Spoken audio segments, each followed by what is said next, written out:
Hi, my name is John Dwyer. I am the host of New Hope Celebrates History, LGBTQ+, Authors and Artists Series.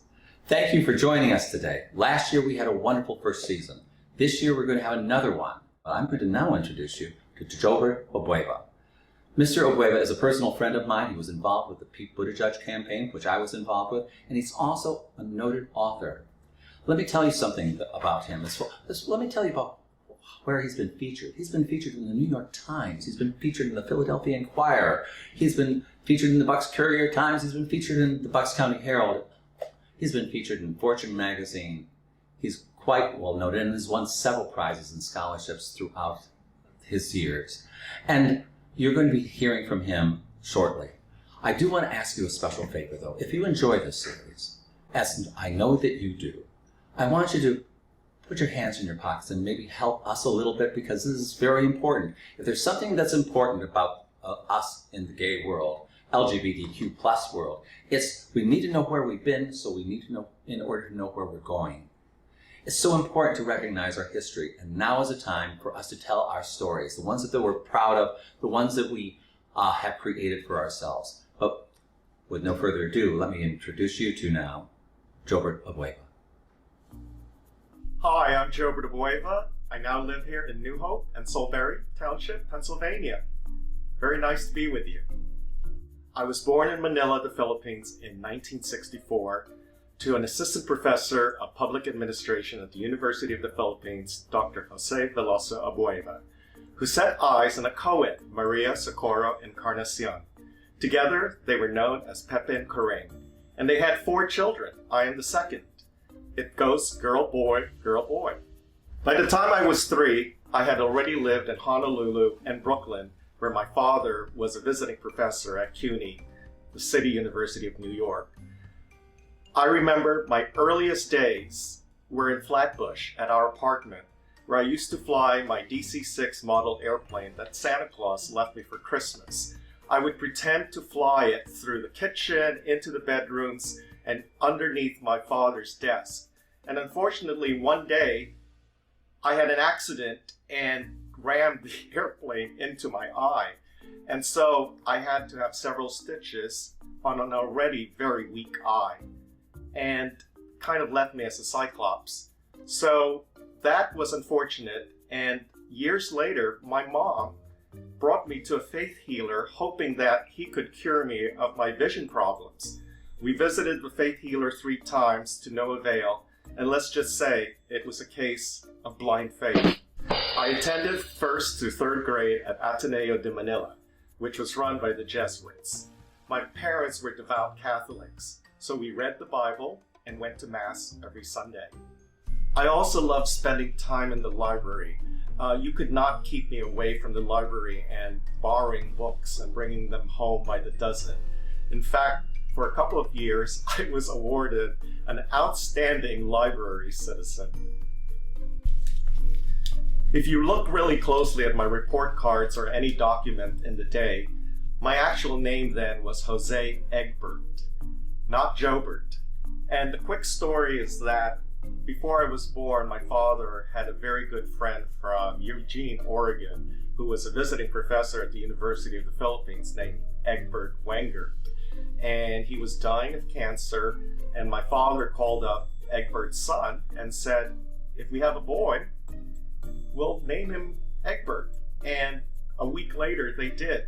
So I was known as Egbert, but I couldn't take the teasing back at school. So I came home crying to my parents and said, I want to change my name. And they said, okay, let's do that. And from there on out, I was known as Jobert. In 1972, Ferdinand Marcos dictated martial law. And my father, who was secretary of the Constitutional Convention, along with other senators, had to go into hiding. And so we did not know where my father was for quite a long period. But not before long, we found him surfacing in Kathmandu, Nepal. So in 1974, we, the family, followed him to Kathmandu. And that was a wonderful time when I went to the British primary school. We also had the chance to visit India a lot.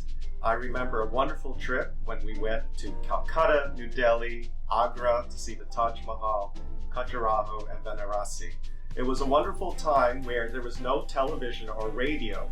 However, we were quite fortunate because we had access to the American Club of Kathmandu.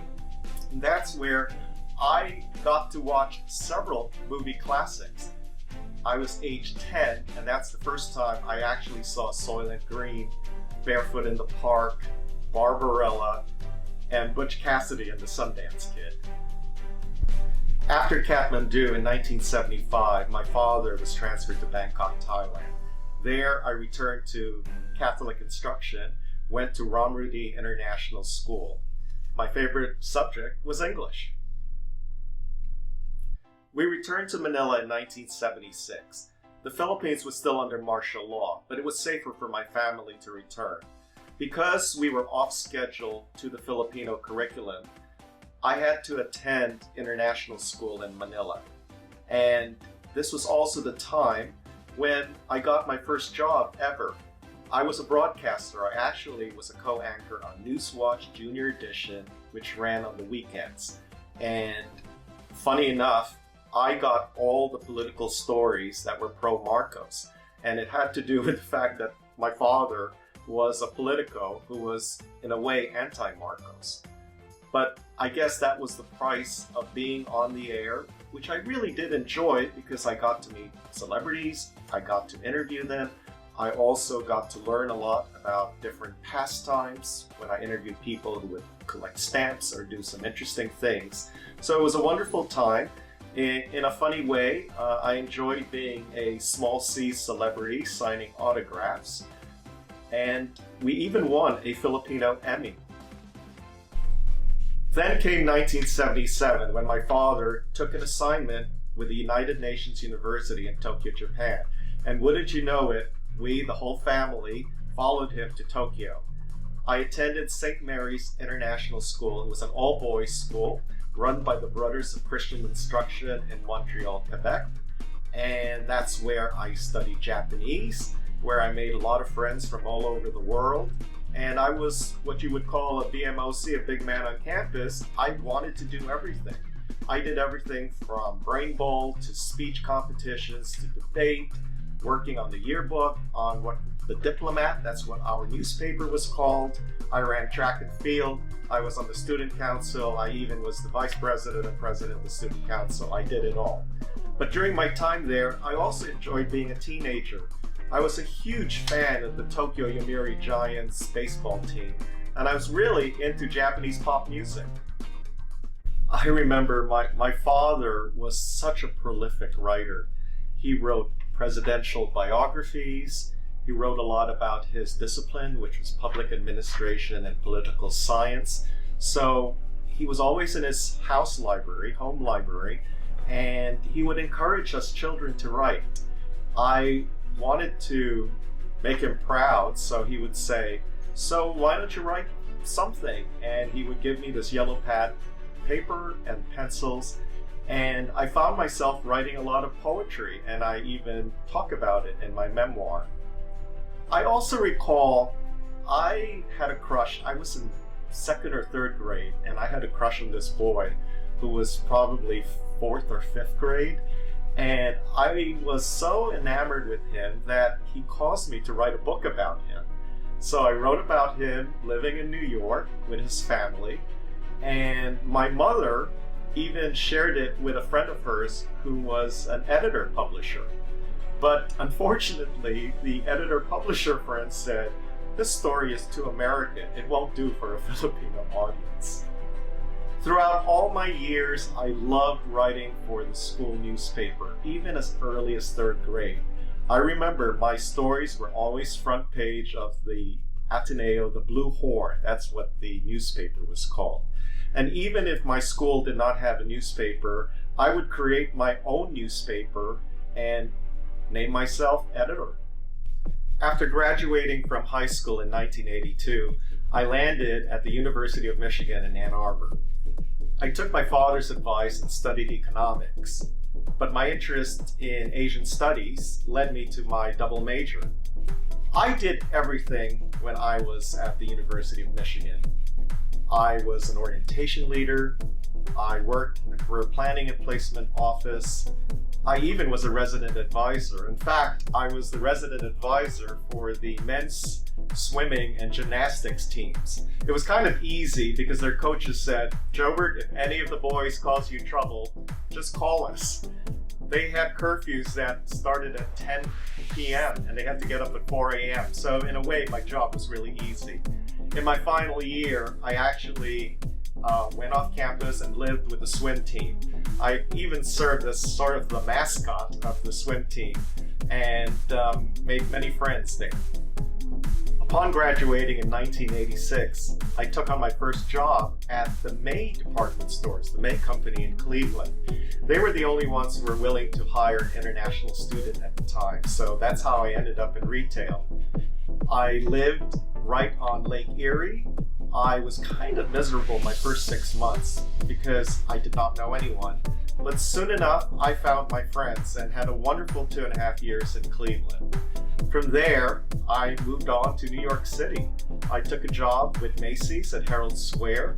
I was in the buying office for men's sport coats and dress trousers. It was about this time that I also got my green card, which saved me from having to marry someone in order to stay in the United States. In 1990, I decided to go back to graduate school, and I attended Columbia Business School in Manhattan. I studied marketing. So what happened when I was there? I took an internship with Procter & Gamble, actually their Norwich Eaton pharmaceutical division in upstate New York. I won an essay competition that was sponsored by Fortune magazine and Air France. I wrote on the topic of how do you measure customer service. And the best part wasn't seeing myself in print. It was actually an all expenses paid trip to Paris, which was wonderful. In 1992, I graduated from Columbia and I had many offers. I was very fortunate that way. But I decided to join Clairol, which was a division of Bristol-Myers Squibb in Manhattan. Yes, Clairol. We're talking about hair color and shampoos. One of my first assignments was nice and easy hair color. I also worked on a leave-in treatment called Infusing 23. One of the perks of working at Clairol is that I would attend the Miss America pageant every year as a sponsor. And I would go down to Atlantic City, and one of the first things you do with the new Miss America is have a picture with her. She's not even Miss America for an hour and she's already taking pictures with sponsors. So that was kind of funny. My career soon turned global. Clairol sent me to Europe. I was based in the UK and my job was to open up the Central and Eastern European markets. And that would include Russia, Poland, Hungary, Czech Republic, and that also included Turkey and Israel. I probably sat on more than 500 focus groups where I had to learn more than any other man had to about women's hair care habits. From there, I was shipped over to Guangzhou, China to replicate the model for selling Clairol. I was there for about 9 months, and then I was shipped back to London for a while, and I ended up in Bangkok, where I headed up Asia Pacific marketing for Clairol. By around 1998, I had already been on the road for quite a few years, jumping from country to country. And to be honest with you, I kind of burnt out. And so I decided to head back to New York, where I spent a little more time at Clairol, but then I decided to quit corporate America and just decided to take writing classes. I took writing classes at this new school in Manhattan, and I even joined the Gotham Writers Workshop. It was about that time that I thought, why don't I start submitting essays to different publications? So I did submit a business essay to the New York Times. It was for a column called My Money, My Life. And this was the time of the big .com era. And I wrote about how a lot of folks were leaving their corporate jobs to join all these amazing startups, and that I myself was thinking about doing the same thing. And from there, the editors at the New York Times asked me if I wanted to pitch stories. And I said, sure, why not? And so I did. And in fact, I would like to kind of remember what some of those stories were about. So I'm going to let you in on a little secret about the different feature articles that you might be reading in the newspaper. Truth of the matter is, I pitched stories that I was interested in myself reporting. And I'm just looking through some of my articles for the New York Times in my scrapbook here. One of the very first stories I wrote about was feng shui in the office place. The title is Harmony and Bottom Line. I also wrote about betting pools during March Madness. I wrote a feature article that was on the front page of the business section one year called Return of the Native Executive. And this was about executives returning back after assignments overseas, which is actually my own personal story. And I wanted to write about all the emotions and issues that come along with losing an employee after they had worked abroad. I also wrote a lot of first-person accounts for a column called The Boss.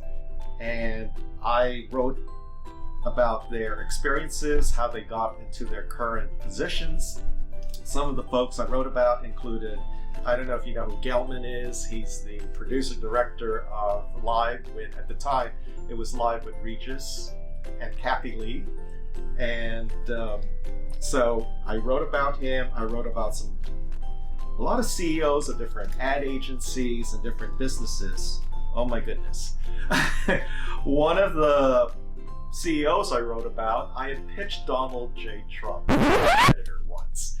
And he said, sure, go ahead. And I called the Trump organization and spoke to their VP of Media Relations, and she said, yeah, come on down right now. I said, now? Yeah. So in 2 hours from my apartment in the Village, I went up to Trump Tower, and I was escorted up to this office where it was just his secretary and himself. But before I met Mr. Trump, the VP of Media Relations said, I only have one favor to ask of you. Please do not shake Mr. Trump's hand because he's a germaphobe. I said, fine, no problem. I meet Mr. Trump and he says to me, who are you with? And I said, the New York Times. The New York Times, so nice to meet you. Let's just say the interview went on and on and on. He's very good about talking about himself. And it was probably a good 3-4 hours, and I was nodding and taking several notes. So I wrote the article and I submitted it to my editor, and my editor said, Jobert, we can't publish this. I said, why not? He hasn't told you anything new and different. I said, darn it, I knew it. So I called the VP of Media Relations and told her, I'm sorry, it's a no-go, we can't publish this. Wouldn't you know it, after that call, not even a minute, my phone rings. Jobert, it's Donald. How do we get this published? I want to be in the New York Times. I said, Mr. Trump, you got to give me something new and different. So he gave me the story about a friend of his that killed a swan on one of the golf courses, and that the organization PETA was all over the friend. I said, fine, give that to me. So I included this in the story, and it got published.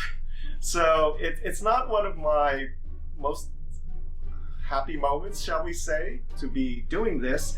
But if you type Donald J. Trump and my name next to each other and Google it, let me tell you, the story is there. In fact, I don't know why I kept this, but I have this letter signed by Donald J. Trump with embossed the Trump organization logo, where he profusely thanks me for publishing the story about him. He said, I thought it was terrific, and so did everyone else, judging from the feedback I have received. You're welcome, Mr. Trump. I met my now ex-partner Bruce. He and I were actually together in business school. But when I came back to New York, we reconnected, and we were both corporate refugees. We decided that we probably needed a change of pace. But part of the truth was our apartment rental was going up by a significant amount, and we thought we could probably get a mortgage with this. So we actually saw a picture of a kitchen in a log cabin.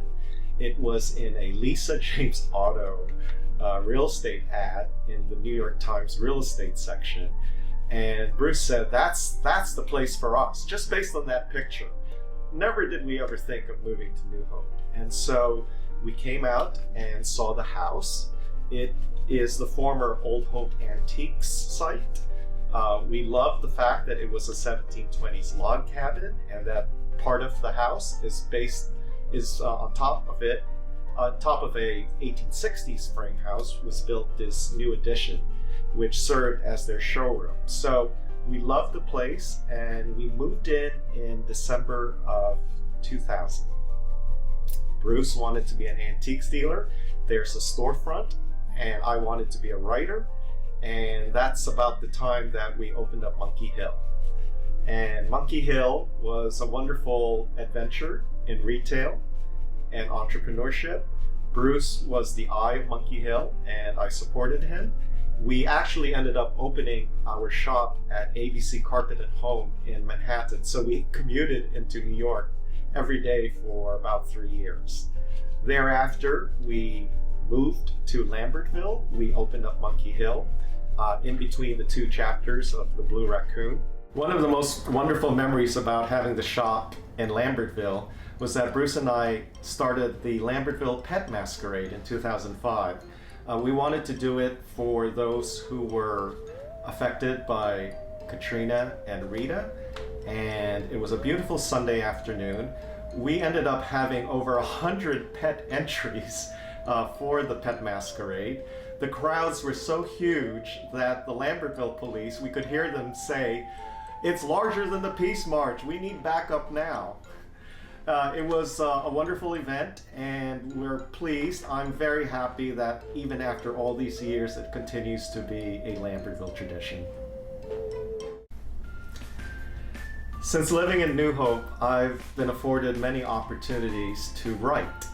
And one of my first writing assignments was with the New Hope Gazette. I'm sure many folks remember the Gazette, when Bridget Wingert was the editor before she founded the Bucks County Herald. And I was assigned some fascinating local stories. In fact, one of my memories is this article I wrote. The headline is "Magic Mushroom Setup Found in Soulberry." And I also wrote a story about a drug bust, also in New Hope. One particular memory was when the New Hope Borough Council, 2 people tied for the 4th position. It was Mr. Jake Fell, who actually, well, it was Mr. Jake Fell and Ray Velasco. They tied. And we all had to go to Doylestown, and they had to pick a ball, and whoever had the higher number was going to be on the council. So Jake Fell picked up a very high number, and unfortunately Ray picked a very low number, so Jake won. But apparently this was the second time that Mr. Fell had to pick a number, because the first time he lost to Jerry Delovich. One day Bruce and I were driving into Doylestown, and I saw this awning and sign for the writer's room of Bucks County, and I told him, "Stop." I went right in and I met Foster Winans, who ran the Bucks County group, and I got involved very early on. In fact, I became the first managing editor of the Bucks County Writer. It was a literary magazine, and we were able to produce 4 issues. We had a huge event, I remember, where a lot of luminaries in the literary world from around Bucks County attended it. It was a wonderful time to be amongst the community of writers. I even, at that time, joined a writers group, and one of the folks there was Mr. Damien McNichol, who a lot of you may know about. He was drafting his first novel, A Son Called Gabriel, and I feel very fortunate to have been part of that process before he became an established author. In rummaging through my past articles, I came across this one, which was actually in the Bucks County Explorer. It was a short-lived publication, but I wrote this literary lookout column, and I called it Bucks County is Book Country. And I want to just read an excerpt from it. I was exploring my first changing of colors as a Pennsylvania resident, and I'd come to realize I had found the book country in Bucks County. I moved here not realizing how rich its literary tradition is, as home and inspiration to some of America's most illustrious writers. And thank goodness for the James A. Michener Art Museum, which provides a crash course in a permanent exhibit. I am thankful for arriving on fertile ground that at one point was dubbed the Genius Belt and said to have literary vibrations. You can feel them everywhere. So recently I've tried my hand at stand-up storytelling, and the Bucks County Playhouse Theater in Lambertville had the word of mouth stage, and they would have a different theme every month. In January 2020, I decided to participate on the word of mouth stage. There were 10 storytellers, and at the end of the night, I surprisingly came in first place. I told the story of being a perfect Catholic boy growing up, but sometimes life gets in the way. And in 2004 or 2005, I was attending Mass at St. John's in Lambertville. It was Palm Sunday, I was running late. I run in, the priest and his entourage are still getting ready in the back. I grab a palm, I sit in the back pew. All of a sudden, this booming voice comes from above. The palms have not been blessed, return the palm now. And the whole congregation turned around, about 100 faces staring at me. I was so upset, I threw the palm back down and ran out of the church and never returned ever again. So that's the story I shared. And I look forward to the day when the word of mouth stage comes back and we can all do storytelling again together. I got to reprise my story in a few months, and this was during COVID, so this was done online. And it was just another opportunity to tell this wacky story about growing up Catholic and leaving the Catholic Church to a broader audience. I've found myself quite productive in 2021. This year, I have had the opportunity to write a number of op-eds for the Philadelphia Inquirer. The first one I wrote about was actually about leaving the Catholic Church, and this was when the church had a stance that it would not sanctify any same-sex marriages. And when I wrote that piece, lo and behold, little did I know that it would have such a strong response to it. The editor said that it's probably one of the most read op-eds they've ever had. So much so that different Catholic publications around the world did op-eds to my op-ed. Some of them saying how off the mark I was about the Catholic Church. But the other side of it was the positive response I received from so many people around the world who were experiencing the same feelings that I was at the time. The second op-ed I wrote about was during the attacks on Asian Americans because of the coronavirus, and I felt it was important for the Asian American community to come together to support each other, to ensure that we as a community stand firm and that we also value the diversity we have amongst ourselves, because we are not a monolith. We actually represent more than 30 different nationalities and ethnicities. The third op-ed I wrote was for Asian American and Pacific Islander Heritage Month. And the truth is that I myself had not really celebrated AAPI month, I kind of thought of it as kind of ho-hum. But a couple of years ago, my employer, ETS, asked me to tell the story of my own heritage. And I did talk about my grandparents who fought against the Japanese. They were in the guerrilla movement, and unfortunately, in the last days of the war, both my grandparents were executed by the Japanese. So I thought that was an important story to tell, and I do talk about how I did come to America, as did cousins of mine, my family, and that we've all have had the opportunity to thrive here. My most recent op-ed was when Carl Nassib, a pro football player, came out as gay.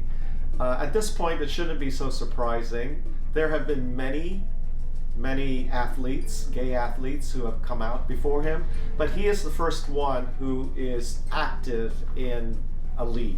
And so that is a big deal. And I thought that it also brings a lot of encouragement to gay youth to know that there are wonderful models out there for them.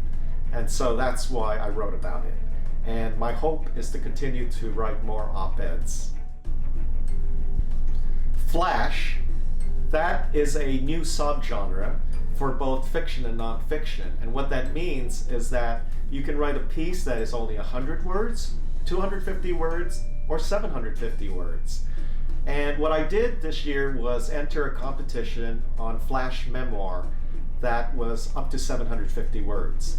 And I was fortunate enough to come in first place. And I enjoy the genre, and I think it makes writing more accessible to folks who don't feel, who are intimidated, shall we say, from having to write a story that's thousands and thousands of words long. As I mentioned, I completed my memoir called Boy Wander, and it is literally now being circulated amongst literary agents and potential editors. My hope is that it will be published one day. My hope is that it's the traditional route, which is an agent sells it to a publisher. But if that doesn't pan out, self-publishing is just as legitimate a route that more and more folks are taking on today. And it's something that any budding writer who would like to see their work published should consider, because a lot of it is a game of luck and also of connections and timing.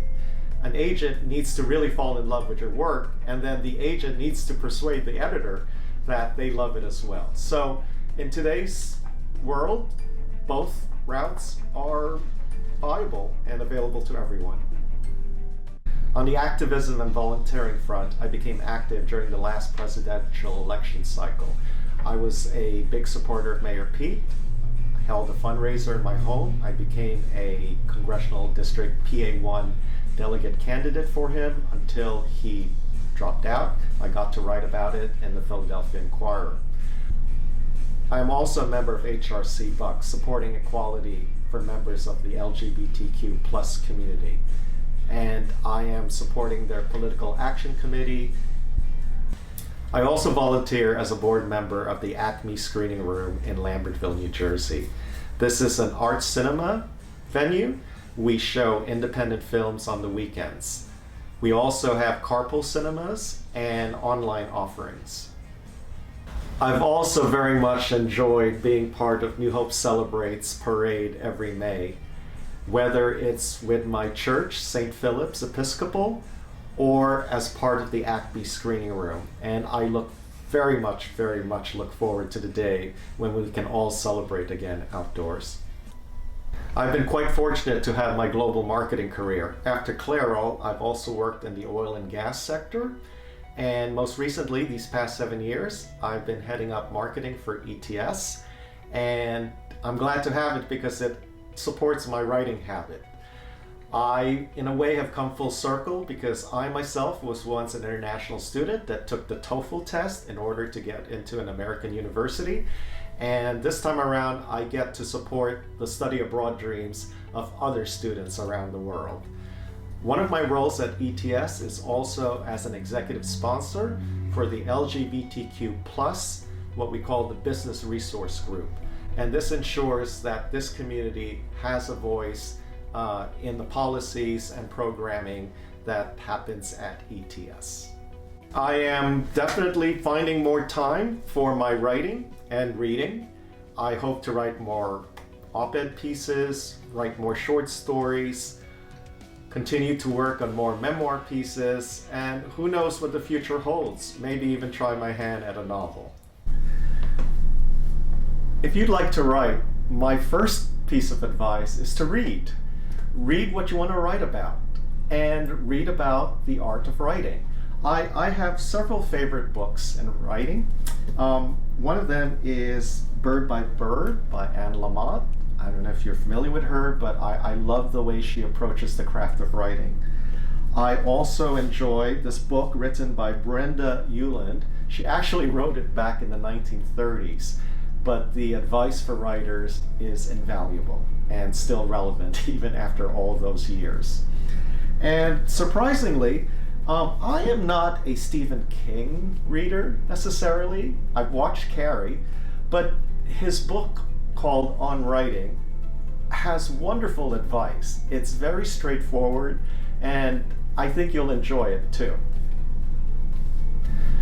There are periodicals, magazines on writing, and there are two that I subscribe to if you'd like to learn more about the industry itself. One of them is called Poets and Writers, and you can see I have a lot of markers here because there are a lot of things I'd like to follow up on. The other one is Writer's Digest, also a wonderful resource on the entire publishing industry, as well as advice for writing itself.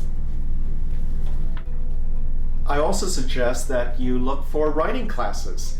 There are several being offered, whether it's continuing education or straightforward writing classes at say a community college or nearby college. The other thing you can do is join a writers group. I joined a writers group. It's called Il Chiostro. A friend of mine, Michael, here in Bucks County, runs it, and it's a wonderful way to be part of a safe community of writers and an expert instructor that can really guide you through your pieces. Writing is a personal pursuit. I think it's important that you write for yourself first before writing for others. If you're into journaling, I think it's a wonderful way of recapping how your day went, what went right, what went wrong. As long as you write, that's what matters. So if you do want to pursue writing, just start out with whatever interests you, and at the very least, know that it's for yourself, and that in and of itself is quite gratifying. Well, first of all, I want to thank you for listening and for allowing me to share my journey from all the way from the other side of the world to here in New Hope, and to hear about how I became a writer and I'm inspired to continue writing. The other thing I'd like to say is just how lucky are we who live here in New Hope and Bucks County. I could not have asked for a better place to end up. In fact, I have now been here longer than anywhere else I've lived my entire lifetime. I have found a wonderful set of friends that love and support me, and I hope to meet many more folks in the community as I continue to live here. Who knows, I might even die here. So my final word to you is continue to enjoy what moves you, what you're passionate about. If writing is it, I'm happy to talk more about it with you. That's really it. So thank you again, and I'm really glad to have been part of this. Thank you, New Hope Celebrates.